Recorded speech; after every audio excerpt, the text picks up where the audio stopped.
Joka is so iconic. She hates men, so what happens when some of them actually anger her? It is hilarious. Spoilers ahead, as this comes from light level 5 and 6, which are ahead of the anime and manga. Anytime Joka is mentioned, it is mentioned that she hates men and she dismisses them out of hand. This is very important for her character. Now, right now, Mao Mao is going back to the verdigris house and she's checking in with Mei Mei, who is giving her all of the tea that she missed out on. Mei Mei tells her that Cho has been learning from this painter. This painter was brought over by a customer who happens to be from a big merchant family.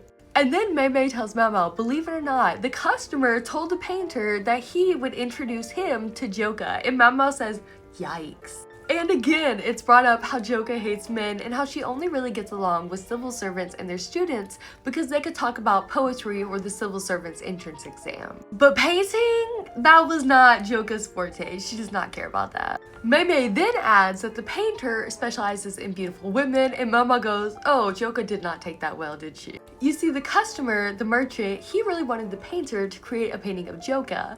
And Joka, of course, was not having this. She was not going to have this painter come and just study her, because he was supposed to do a sketch of her upon meeting her and then later finish the details of the painting. But she wasn't going to have that. So what did she do? She decided to conduct the whole meeting behind a folding screen so that he couldn't see her. Sadly, this did not deter them, so they pleaded with Joka to let them make a portrait of her, and they left their address, and Joka was like, So she did what she always does when she gets angry, and what is that? Is writing poetry. You see, in the past, when Joka would get really mad, she would write poetry, which on a surface level, the verses looked really beautiful, but they were actually just dripping with venom. And so the madam had to be able to vet what she sent out as far as poetry because of what she would send. So the madam always had to check her outgoing mail. And in order to avert this, Joka instead gave Cho the letter and poetry to give to the men. And that is how Cho ended up meeting the painter. He ended up liking him and hanging around him and learning more about art from him.